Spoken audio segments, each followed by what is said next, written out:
diam yang paling keras. Halo semuanya, nama aku Lina Widiadana.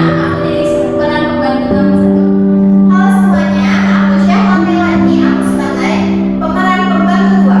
Halo semuanya, aku Adelia sebagai pemeran pembantu 3. Halo semuanya, nama aku Davina Rizal Lestari, jadi pemeran pembantu 4. Halo semuanya, perkenalkan nama saya Sofa Destina, saya sebagai ketua kelas. Halo semuanya, nama saya Kamila Riada, saya di sini berperan sebagai antagonis utama. Halo semuanya, aku Ira Natasha, di sini aku sebagai pemeran antagonis kedua. Halo semuanya, nama aku Alia Nurfani, saya sebagai pemeran antagonis ketiga. Nama saya Randy, jadi korban. Halo, saya Muhammad Kabir Narasi. Saya diperankan sebagai antagonis 4. Halo, saya Aditya Satria Pertama sebagai antagonis 5. Halo, nama saya Anastasia, saya berperan sebagai ketua OSIS. Halo, saya Dimas Kulal sebagai guru. Selamat menyaksikan. Suatu hari, di sebuah sekolah menengah atas, ada seorang anak bernama Randy. Dia seorang yatim piatu. Orang tuanya sudah tiada sejak Randy masih duduk di sekolah dasar. Ia hanya memiliki seorang kakak laki-laki. Namun, kakaknya tidak bisa diharapkan. Kakaknya selalu bermain judi online sehingga mereka terjebak hutang besar di bank. Hari demi hari yang sulit selalu dilewati oleh Randy. Setiap harinya, ia selalu mendapatkan perundungan di sekolah. Yang bisa dibilang, sekolahnya itu adalah salah satu sekolah elit. Yang biasanya hanya mereka yang memiliki orang tua berada yang bisa bersekolah di sana. Randy, dia hanya masuk jalur prestasi dan beasiswa. Jika dibilang lelah, ia sangat lelah dengan hidupnya. Ia selalu berpikir, kenapa Tuhan menciptakannya? Jika ia harus hidup tersiksa seperti ini, seolah dunia selalu tak berpihak padanya.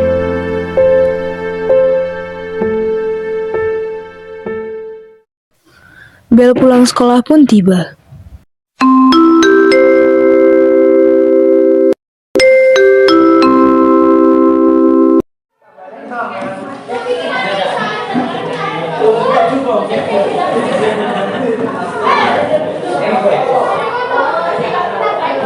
Woi, botak, gua dengar-dengar abang lu kena utang pinjol ya? Aduh, lu itu udah miskin, ngelunjak lagi. Gak heran sih, karena kan dia miskin, jadi butuh duit. Bodohnya, malah main judol. Ternyata sekolah seelit ini masih nerima hama kayak lo ya? Aduh, Randy, lo itu bukan cuma miskin duit, Randy. Lo juga miskin harga diri. Dengar ya, lo itu bener-bener gak pantas sekolah di sini. Sekolah ini tuh buat anak-anak elit semua, bukan buat sampah kayak lo. Mau pinter ke, mau ranking 1 ke, tetep aja lo cuma numpang eksis di sini. Bikin malu.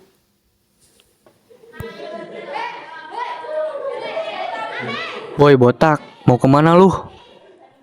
Wah, si miskin mulai ngelunjak nih. Sikat aja guys, biar gak ngelunjak. Mereka semua melakukan perundungan.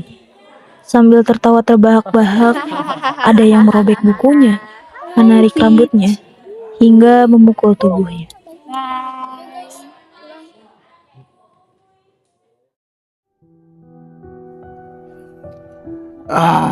Sakit.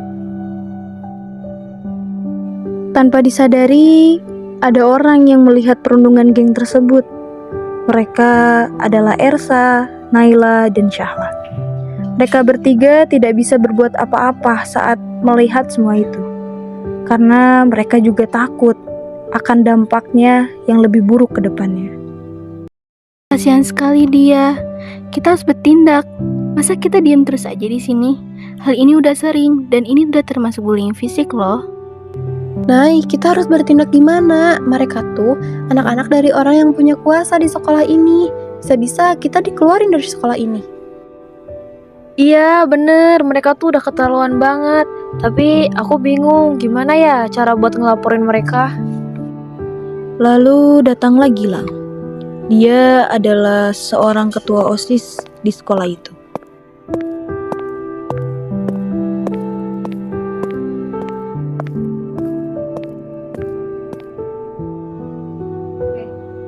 Kalian lagi ngapain? Apaan sih? Kita tuh lagi mikirin gimana cara yang ngelaporin gengnya si Alia. Karena mereka tuh udah sering ngelakuin perundungan.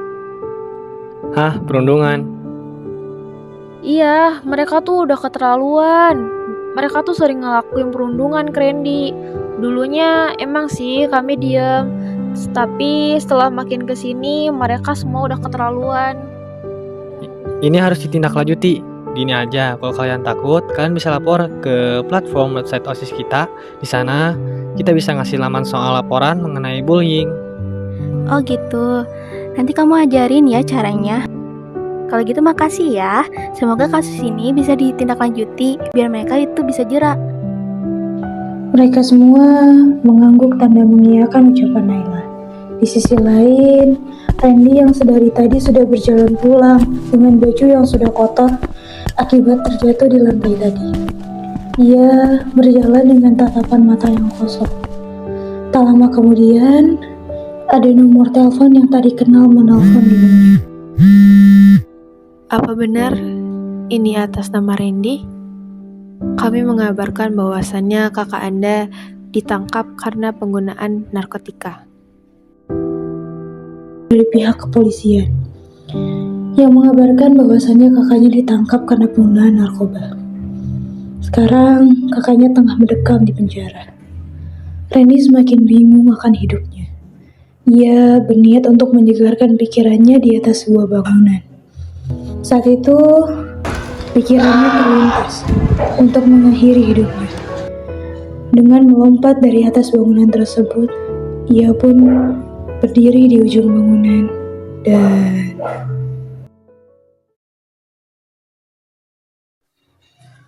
esok pagi pun tiba. Semua seperti tak terjadi apa-apa. Seluruh murid masuk kecuali Randy.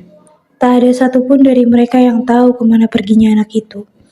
Hingga bel masuk pun berbunyi.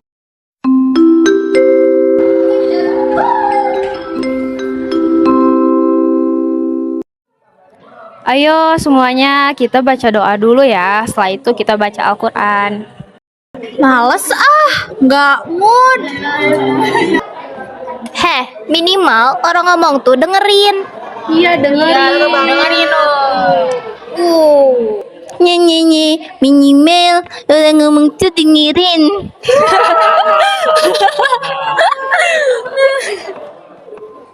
Nih udah nggak apa-apa, terserah mereka aja, biarin. Apa sih lah? Ikut-ikut.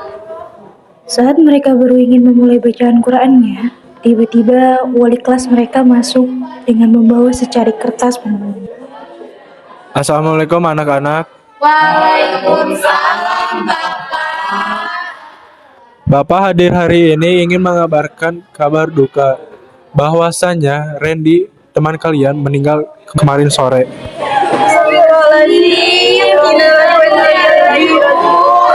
Kenapa Bapak?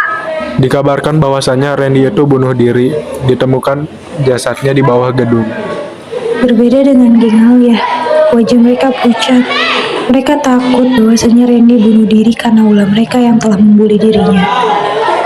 Mereka yang selalu merundung Randy, Pak. Dan Randy memutuskan untuk bunuh diri. Mereka udah keterlaluan, Pak, dan gak bisa dibiarin gitu aja. Lah, kok ke kita? Kita kan cuma bercanda. Bercanda apanya? Nih ya Pak, mereka tuh sampai ngelakuin perundungan. Kemarin aku, Nai sama Echa yang ngelihat sendiri. Iya tuh bener. Bacot, itu semua gak benar Pak. Iya Pak, kita nggak ngelakuin apa-apa kok. Mereka aja yang ngarang. Ya Pak. Kita enggak kok. Lah, ngarang apanya? Orang udah ada banyak bukti juga. Kalian tuh sekarang udah gak bisa ngelak lagi.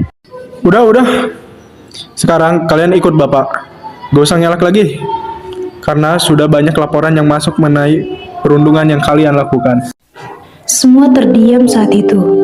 Lalu Padais pergi keluar bersama anak-anak nakal untuk pergi ke ruang kesiswaan. Pihak sekolah pun memutuskan bahwa untuk mempertanggungjawabkan perbuatan mereka, mereka akan dibawa ke pusat penanganan remaja untuk direhabilitasi. Ya udah guys, kalau gitu sepulang sekolah nanti kita melihat ke makam Randy ya.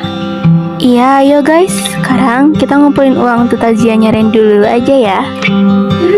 Iya, ayo. Biar aku, Naila, sama Syahla aja yang ambil uang takziahnya. Salah satu dari mereka membereskan barang-barang yang dimiliki Randy untuk diberikan kepada pihak keluarga. Di saat membereskan buku-bukunya, ada yang menemukan sebuah secari kertas yang telah ditulis oleh Randy mengenai apa saja yang ia rasakan selama ini. Cak, coba baca ini, Cak. Lihat cinta Ini yang tak jadi satu.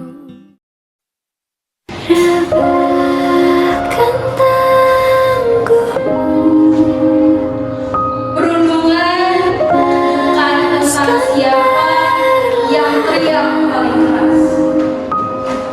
Itu